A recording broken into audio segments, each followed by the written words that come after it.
one of the Americans who were duped into buying butt plunge, a product you thought would simply help you go poop, but instead it plunged all of your internal organs out through your exhaust port? Did you cause yourself extra hard sexual gratification, but also grave bodily injury because they did not provide adequate instructions on which end of the plunger to use?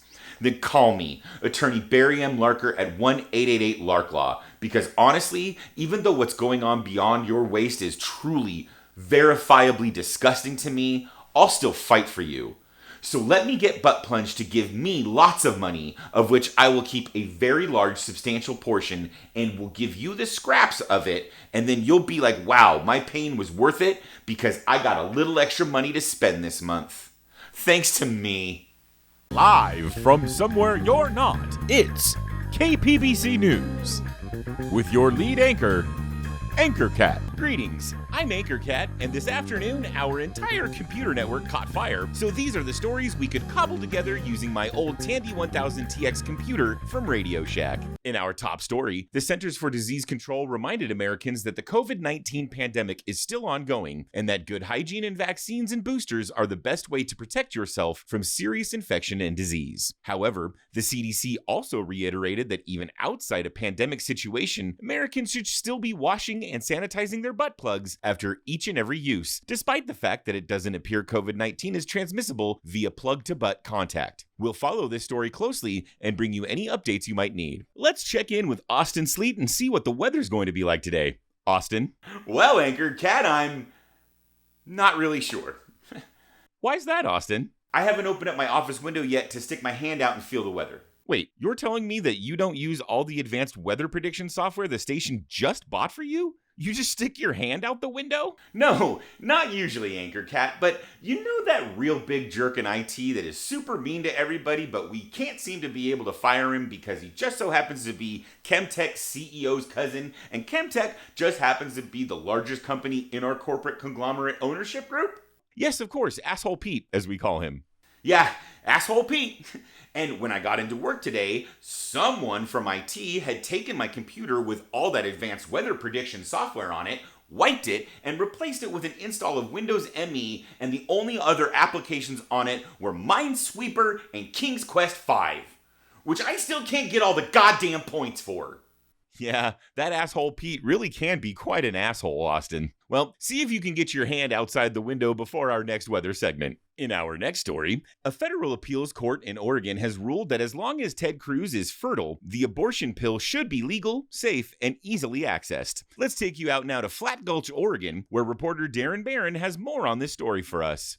Darren? Anchor Cat, yesterday Judge Robert Kyle ruled that because the thought of Ted Cruz procreating any more than he already has is such a threat not only to the continued stability of the country, but the future of humankind, that as long as he can father more children, every woman should have the ability to abort his potential progeny in the womb. The irony, of course, in this being that one of Cruz's strongest allies in Congress of late has been fellow Trump taint polisher Representative Marjorie Taylor Greene.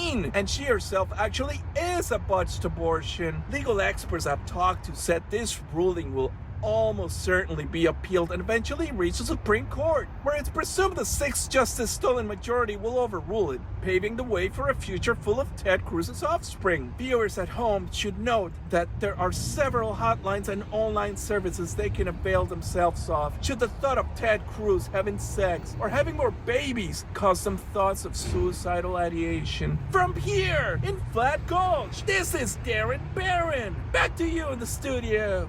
Let's take a quick break, and we'll be right back. Folks, you know Cowboy Cal is who you come to if you want to buy a car, but all you have is a couple $100 to your name and a dream of driving off one of my lots with something that used to resemble what we recognize as, quote, a car. But did you know I also sell used RVs? That's right, I sure do. Of course, if we're all being 100% honest with each other around the chuck wagon here, they're really only recreational vehicles in name only, because roughly 93% of our used RV inventory we got from an RV manufacturer who burned his plant down for the insurance money. Shh. But don't let that distract you from the absolutely rock-bottom price tags we put on these carbonized hunks of melted and twisted metal. You've got money to burn. I've got inventory to move. That makes us best friends round Deep Hard Partner. Hey, capitalism, baby, come on, let's go. Check out now, check out now, check out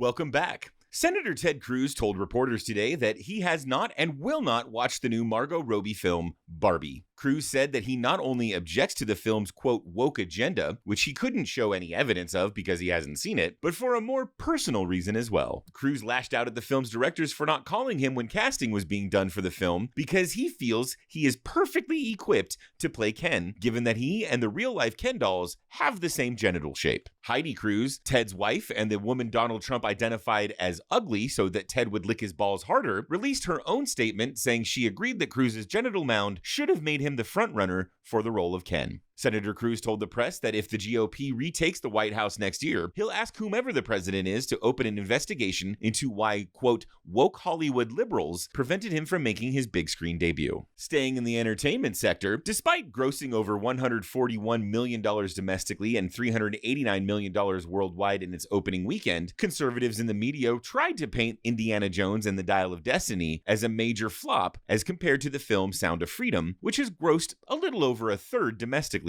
as the latest indie film. Conservatives are claiming that because Sound of Freedom is a story based on the accounts of a pro-MAGA former Border Patrol agent, that its minor success at the box office proves Americans are tired of films with more progressive messages. Let's talk to Gil Fishman, our entertainment reporter, about that theory. Gil, do you think audiences are tired of seeing films with progressive themes? Well, Anchor Cat, I don't know about any of that, but I do know how math works, and it seems like at least 3 times as many people wanted to see a woke Indiana Jones as wanted to see a QAnon fantasy film. To me, that seems like the free market speaking, but not being in a cult of personality and or a religious extremist, it's hard for me to tell exactly. You know what I mean?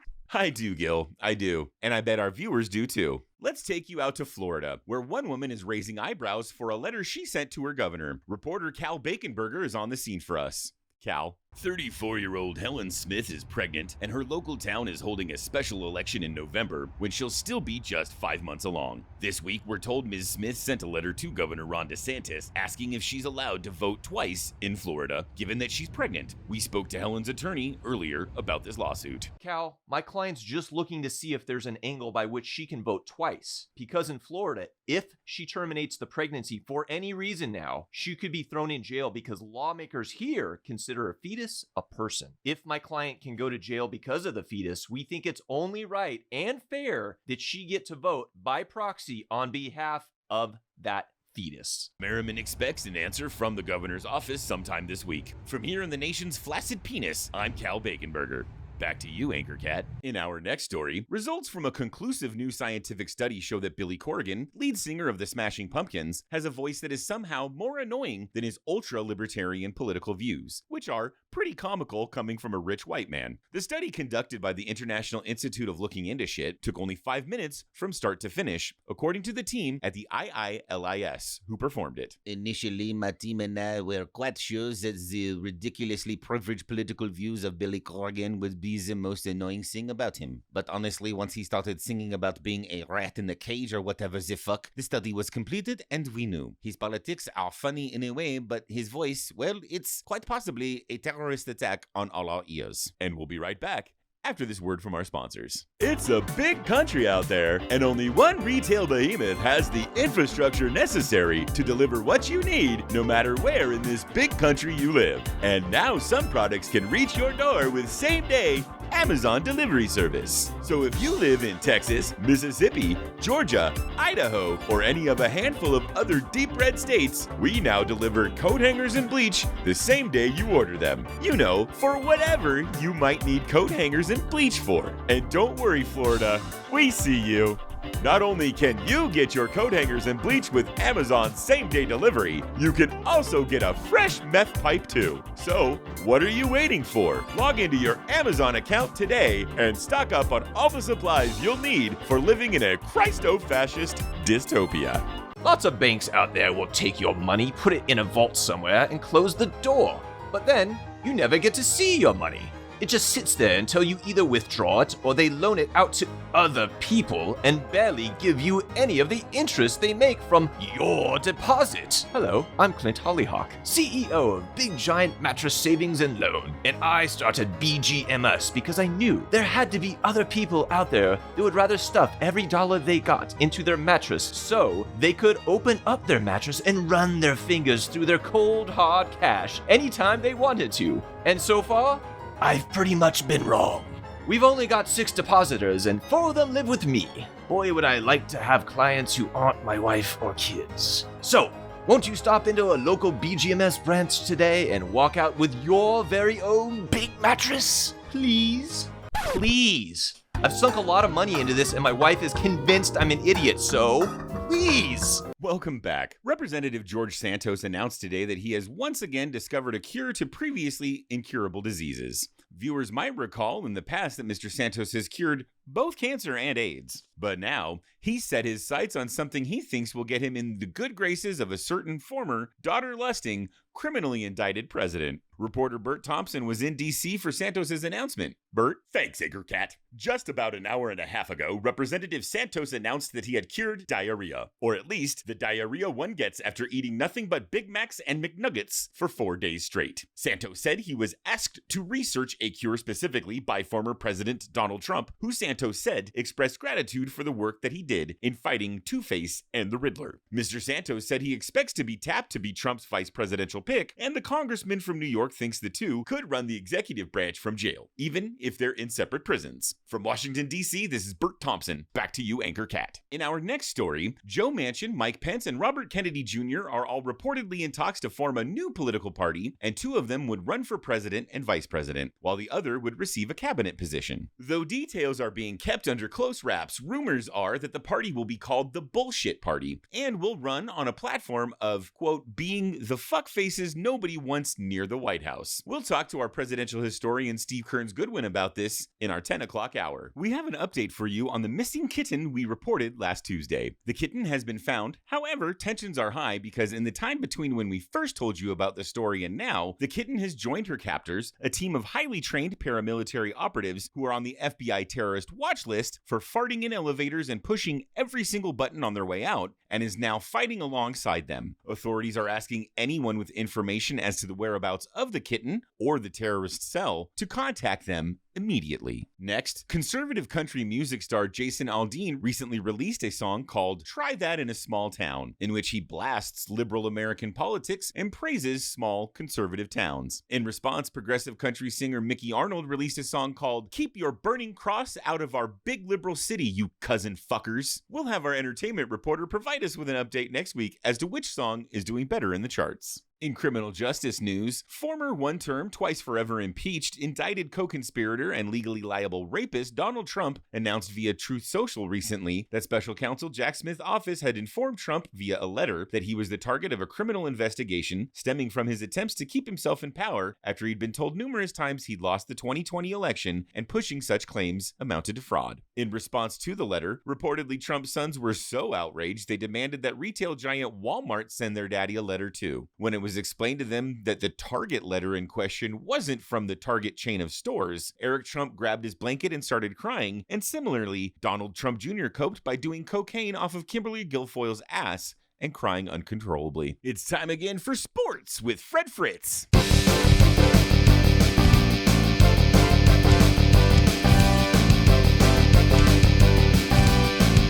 Fred, you just got back from Pebble Beach covering the big golf tournament up there for us. Do you have any highlights to show us from it? Well, no.